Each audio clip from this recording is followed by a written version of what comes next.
আসসালামু আলাইকুম বন্ধুরা, কেমন আছেন সবাই? আশা করছি সবাই ভালো আছেন।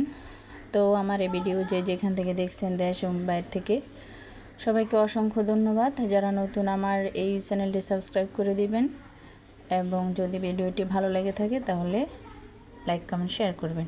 তো আমি আজকে চিতই পিঠা বানাবো, তার জন্য এখানে আমি 250 থেকে 300 গ্রাম আমি চাউলের গুঁড়া নিয়ে নিয়েছি।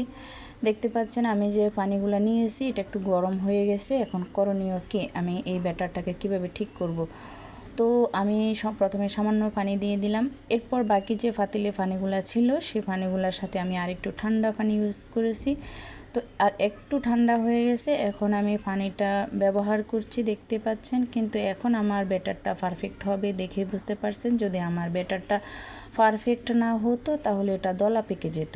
দেখেন আমার ব্যাটারটা কিন্তু কোনো দলা পেকে যায়নি, একেবারে পারফেক্ট হয়েছে। তাই এখানে এখন আমি ডিম অ্যাড করব। আমি 2টা ডিম দিয়েছি, আমার মনে হচ্ছে 2টা ডিমই যথেষ্ট, কারণ এর থেকে বেশি ডিম দিলে হয়তো পিঠাটা থেকে ডিমের গন্ধ আসার সম্ভাবনা থাকতে পারে। তো এটা আপনাদের ইচ্ছা, যদি ভালো লাগে আপনারা দিতে পারেন, কোনো সমস্যা নেই। আর এখন আমি এই ব্যাটারটাকে ভালো করে ফেটিয়ে নেব। যত বেশি ফেটাবো ততই ভালো লাগবে। দেখতে পাচ্ছেন এখানে কোনো দলা নেই, তবে ব্যাটারটাকে আরেকটু পাতলা করতে হবে। এই যে আমি আরেকটু পানি দিয়ে দিলাম। এই যে দেখতে পাচ্ছেন আমার ব্যাটারটা কেমন হয়েছে। অনেক সময় হয় কি বা ব্যাটারটা পারফেক্ট হয় না, অনেক সময় পানি বেশি গরম হয়ে যায়, তাই পিঠা ঠিক হয় না। তো এখানে আমি মাটির যে খোলা বলি আমরা চিতই পিঠার, ওটা বসিয়ে দিয়েছি। প্রথমে আমি এইভাবে একটা পিঠা দিয়ে দিলাম চামচ দিয়ে, দেখতে পাচ্ছেন এখানে কিন্তু যে জালিটা পড়েছে। আমি এখন ঢাকনা দিয়ে দিলাম, দেখতে থাকেন। এখানে একটা পার্থক্য আপনারা বুঝতে পারবেন।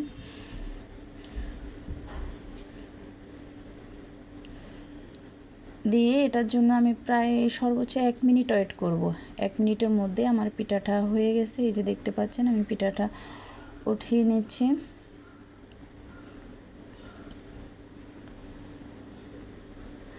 এখন আমি আরও একটা পিঠা দিয়ে দিলাম, কিন্তু এই পিঠাটা আমি আর চামচ দিয়ে দিলাম না, এটাকে আমি একটু ঘুরিয়ে দিলাম। কিন্তু এখানে বেশ জালি পড়েছে, আপনারা লক্ষ্য করেছেন, কিন্তু আরও দেখতে পাবেন, দেখতে থাকেন। আশা করি এই টিপসগুলো আপনাদের ভালো লাগবে।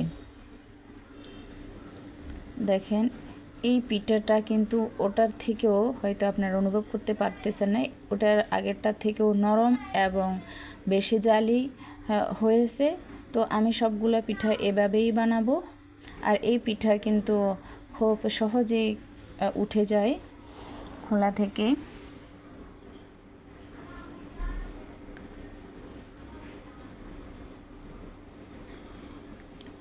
এই যে সর্বোচ্চ 1 মিনিট অপেক্ষা করলেই হয়ে যায়, পিঠাটা বানানো হয়ে যাবে বন্ধুরা।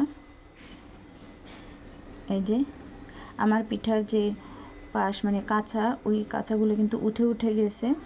তো এখানে আমার এটা একটু করা লাগতেছে, কারণ এটা হচ্ছে আমার বন্ধুরা, আপনারা দেখতে পাচ্ছেন আমার গ্যাসের যে এটা স্পিডটা একেবারেই কম, গ্যাস নেই, কি করব, এই জন্য। না হয় কোনো সমস্যা না, আপনারা এভাবে বানিয়ে দেখবেন। ব্যাটারটা একটু পাতলা করে দেখবেন অনেক সুন্দর। এই যে দেখেন কিভাবে জালি পড়েছে। আর একটু যদি আপনারা কয়েক সেকেন্ড অপেক্ষা করে তারপর ঢাকনা দেন, দেখবেন পুরোটাই একেবারে জালি হয়ে গেছে, অসম্ভব সুন্দর এবং তুলতুলে নরম হবে পিঠা। এই যে দেখতে পাচ্ছেন প্রতিটা জালি কেমনভাবে পড়েছে।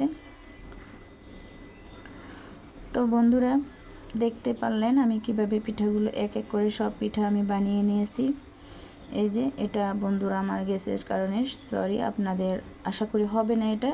এই পিঠাটা যখন আপনি খোলাটাকে ঘুরিয়ে দিবেন, দেখবেন একটা পিঠাও আপনি উঠানো লাগবে না, নিজেই পিঠাটা উঠে যাবে।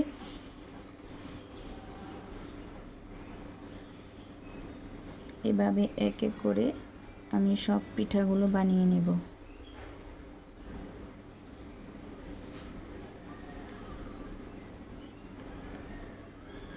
এই যে বন্ধুরা আমি এক এক করে সব পিঠা বানিয়ে নিয়েছি, দেখতে পাচ্ছেন কতটা লোভনীয় হয়েছে। তো সবাই ভালো থাকবেন, সুস্থ থাকবেন, আল্লাহ হাফেজ।